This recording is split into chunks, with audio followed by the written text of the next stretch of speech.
자, 여기 이제 어떤 말이 하나가 나오냐면 리미팅 에이전트라는 말이 나오거든요. 여기 이제 우리말 번역은 한계의 반응물.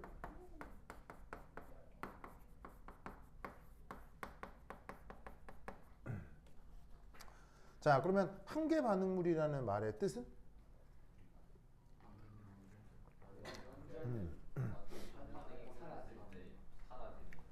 그렇죠. 한계 반응물이라는 말의 뜻은 얘는 반응이 완전히 끝났어.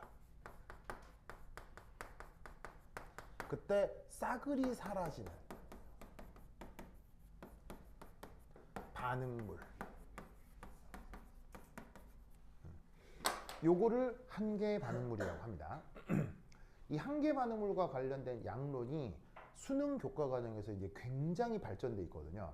그래서 이제 그 문제들 중에서 상당히 까다로운 것들이 많아서 그걸 이제 몇 가지 소개를 하려고 합니다. 자, 그래서 이제 요거 반응식이 하나가 나와 있는데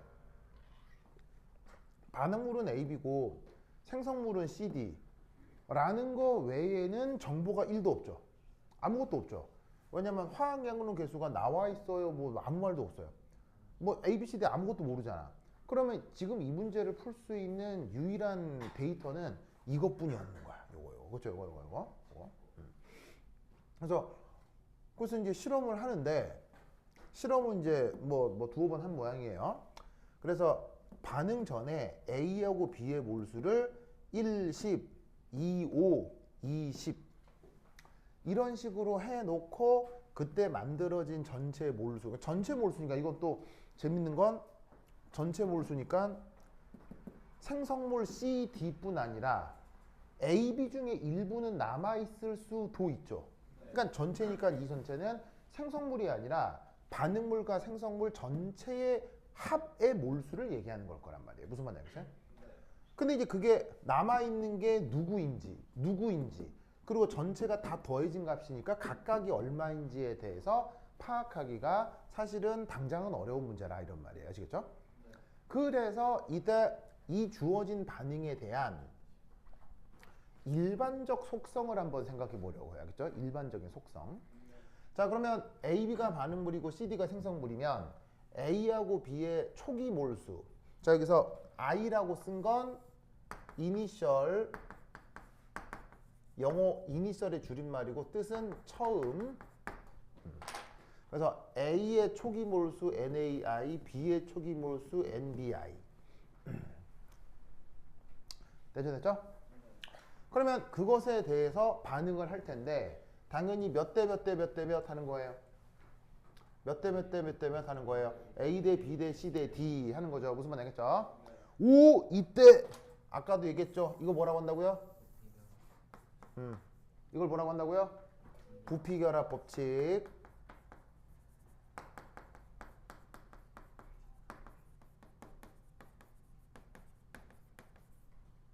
자, 그리고 이때 난데없이 도입한 N제로는 일종의 뭐겠어요? N제로는 일종의 비례의 상수겠죠? 그러면 끝이 나면 여기서 일부 반응을 했고 여기서도 일부 반응을 했고 그리고 생성물이 이런 식으로 만들어졌고 됐죠? 이때 둘 중에 하나는 뭐가 됐을 거다? 둘 중에 하나는 뭐가 됐을 거야? 둘 중에 하나는 뭐가 됐을 거야? 싸그리 사라져서 한계 반응물이 됐을 거라는 얘기예요. 적어도 둘 중에 하나는 0이 됐을 거라는 얘기지. 0이 됐을 거라는 얘기지.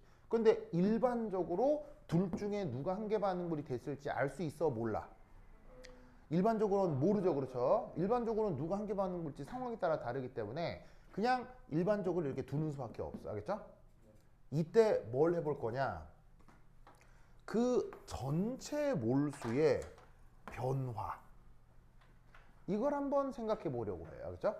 그걸 지금 여기서 편의상 델타 N이라고 해보도록 하겠습니다.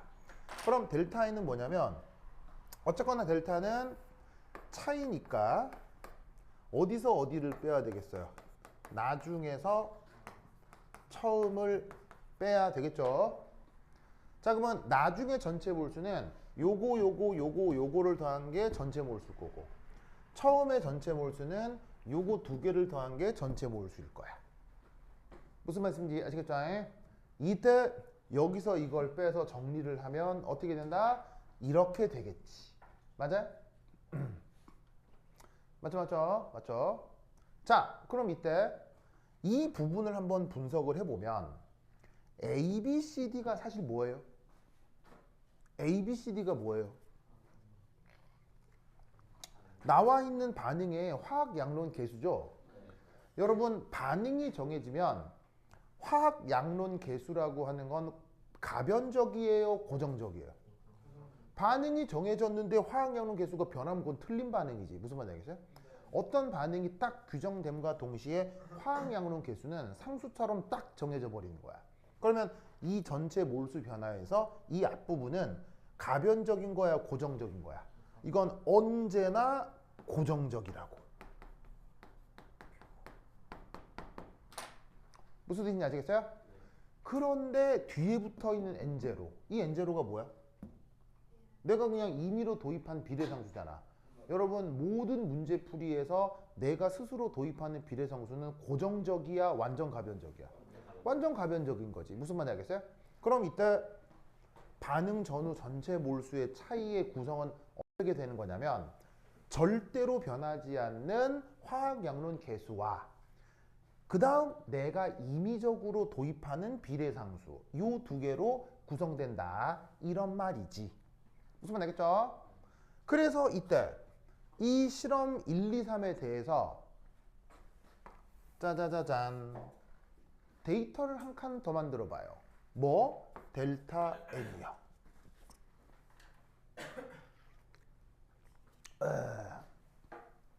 보이시죠? 델타 N을 한 번 더 만들어 봐요. 그러면 어떻게 될 거냐?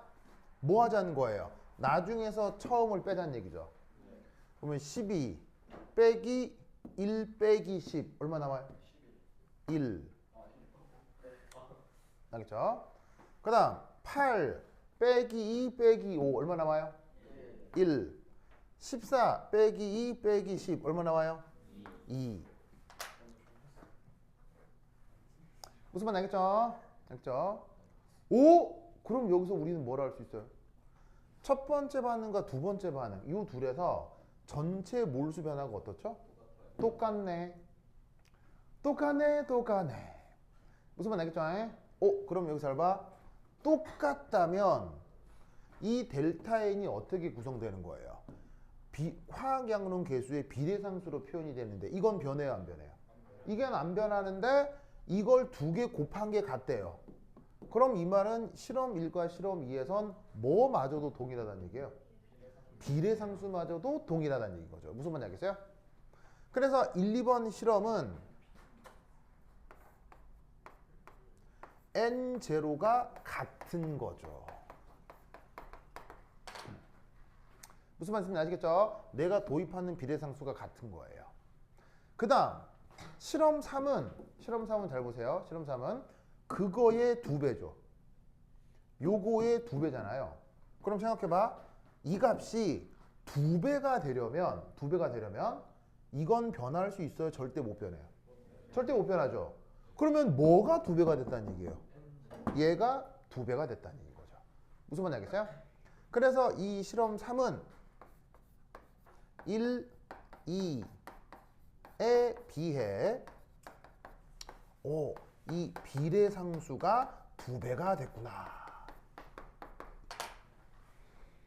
자, 이해하십니까? 됐죠? 자, 여기까지 이해했어요? 됐죠? 그럼 이때 여기서 두 번째 어떤 분석을 해볼 수 있느냐? 자, 여기 줄게요.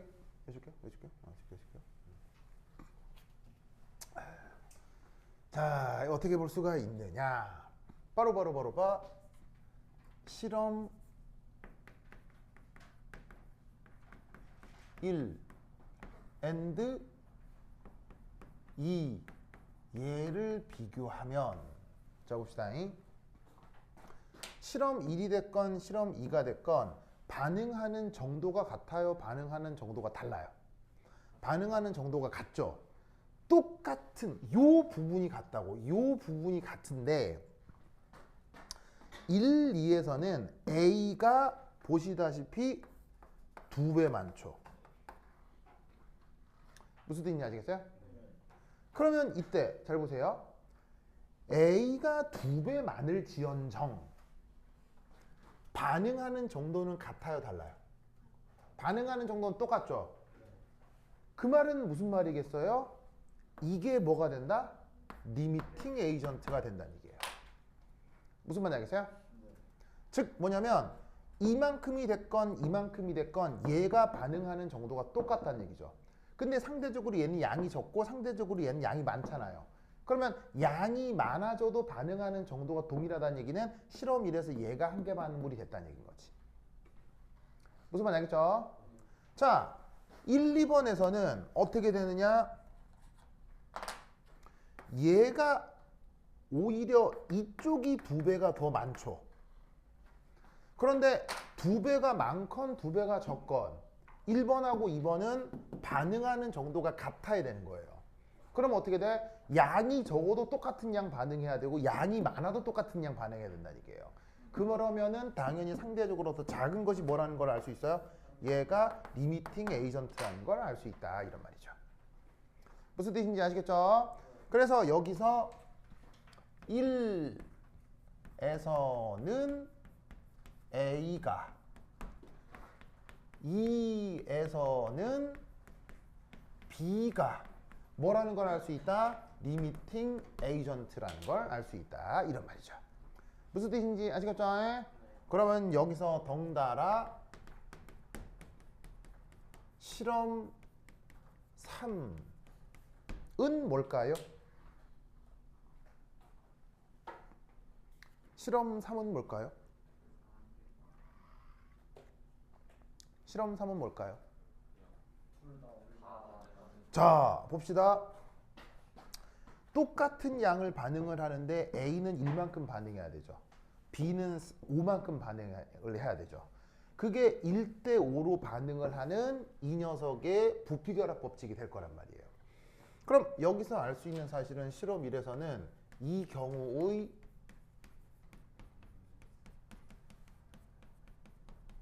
부피결합 법칙 그게 A와 B에 대해서만 지금 알 수가 있는데 그게 지금 1대5라는 걸 알 수 있죠. 무슨 말씀인지 알겠어요? 여기에 한 개 반응물 1, 한 개 반응물 5. 그런데 3번은 이미 그게 뭐가 돼 있어요? 20으로 나와 있죠. 그럼 여기서 알 수 있는 사실은 이 값이 2대 10과 같다. 오, 그러면 어떻게 되겠어요? 실험 3에서는 A and B 모두 뭐가 된다는 걸 알 수 있어요? 리미팅 에이전트가 되겠구나. 알겠죠? 이런 상황을 뭐라고 한다? 바로 당량점이라고 합니다. 자, 당량점이란 말 들어본 적 있죠? 당량점 영어로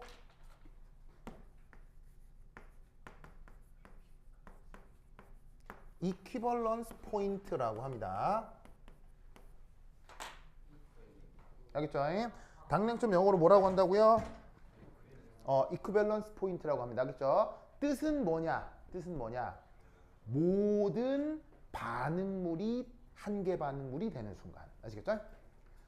일반적 반응에서는 여러 반응물들 중에서 한 가지, 일부만 한 개 반응물이 되는 게 보통의 반응 양론이에요. 알겠어요? 그런데 아주 기가 막히게 반응물의 양들을 잘 조절하면 모두가 한 개 반응물이 되게 만들 수 있거든요. 그 순간을 뭐라고 한다? 그걸 당량점이라고 합니다. 그렇죠? 이 얘기는 다음 시간에 조금 더 굉장히 자세히 할 거예요. 그렇죠? 그래서 다음 시간에 적정이라는 개념을 할 건데 굉장히 중요한 걸 할 테니까 다음 시간에 웬만하면 와요. 그렇죠? 해돋이 소녀는 저 영상으로 꼭 보고요. 그렇죠? 해돋이 보러 가면 못 올 거 아니에요. 올 수 있나?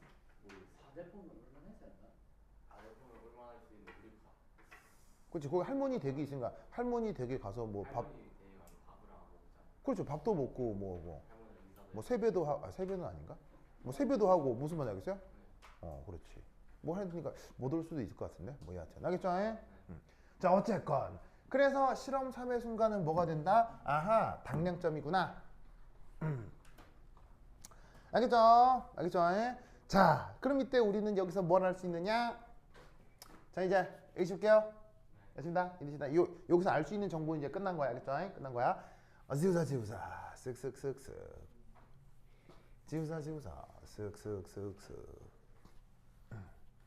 호이. 자, 그럼 이제 두 번째 자, 뭐 사실 여기에 있는 데이터 아무거나 써도 상관은 없습니다만 그냥 뭐 저기에 있는 실험 1 요것의 양론을 한번 분석해 보도록 하겠습니다. 자, 그러면 어쨌건 주어져 있는 반응은 AA, BB, 그리고 CC, DD죠. 맞나요? 자, 이제 처음에 A하고 B가 어쨌거나 얼마나 있었죠? 1몰, 10몰 있었습니다. 그죠, 그죠? 1몰하고 10몰이 있었습니다. 자, 이때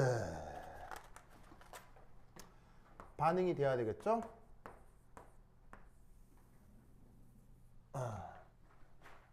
얼마나 돼야 돼요?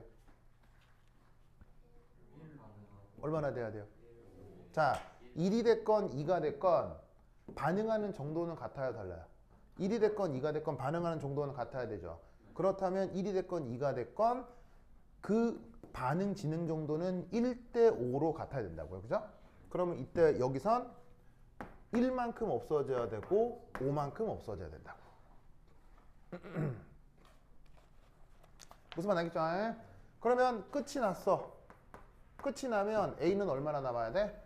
없어야 돼. 그걸 아까 여기서 리미팅 에이전트라고 했고, 알겠죠? 그럼 이때 여기에서 이 B는 얼마나 남았어야 되냐면 5몰 남았어야지.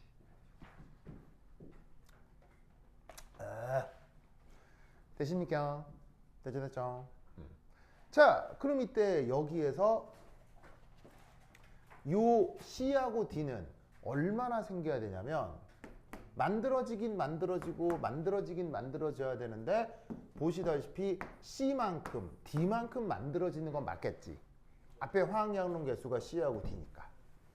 맞습니까? 그런데 이때 둘 중에 누가 한 개 반응물이에요? A가 한 개 반응물이니까 이 둘은 A의 비율에 따라 결정이 될 거라고요.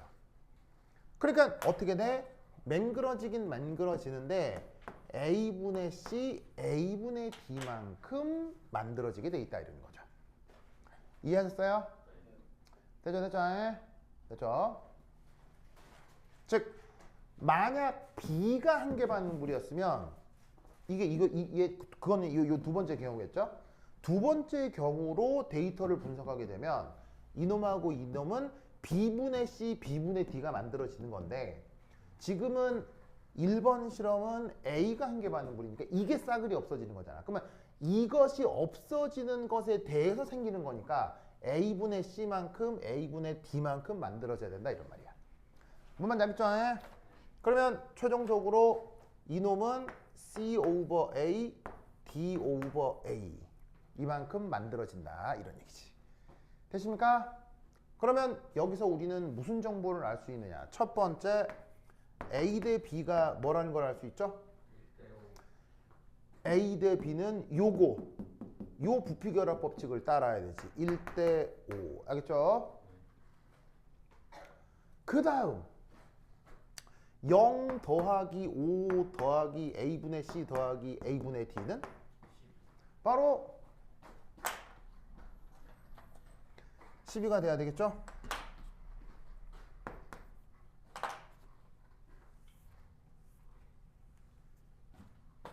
됐습니까? 그러면 이때 조금 정리를 하면 B는 5A가 되겠죠. 됐죠?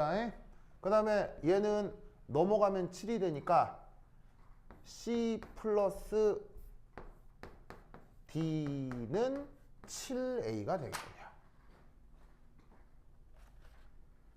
됐죠? 됐죠? 그러면 문제에서 구하라고 하는 건 뭡니까?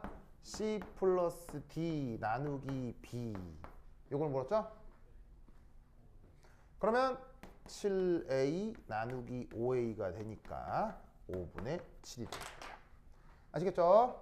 이렇게 문제를 풀어낼 수 있습니다. 이때 A, B, C, D 각각을 다 구할 수는 없습니다. 그렇죠? 다 구할 수는 없습니다. 요 나와 있는 정보로는 이런 정보까지를 알아낼 수 있다 이런 얘기죠. 뭔 말인지 아시겠죠? 그래서 이 문제에서 기억해 둘 테크닉은 이제 수능 유형 문제에서 이런 예시가 억수로 많아요. 어떤 예시냐면 처음에 반응물을 얼마를 줬는데 끝났을 때 어떻게 되더라. 처음 반응물의 비율이 어떤데 끝났을 때 어떻게 되더라. 그때 어떤 테크닉을 하나 기억하라는 얘기예요. 빼보란 얘기예요. 아시겠죠? 어디서 어디를 빼? 나중에서 처음을 빼보라고. 나중에서 처음을 빼면 기가 막히게도 같아질 때가 있고 달라질 때가 있어. 이 두 개로부터 뭐를 찾아낼 수 있다? 어떤 경우 한계 반응물이 되었는지 혹은 당량점이 될 수 있는지를 찾아낼 수 있다는 거야. 알겠어요? 요 테크닉을 기억하라고. 알겠죠?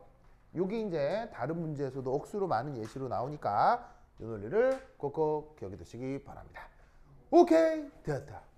그럼까지 다음 시간 만나요. 안녕. 자, 뭐 또 보라고요?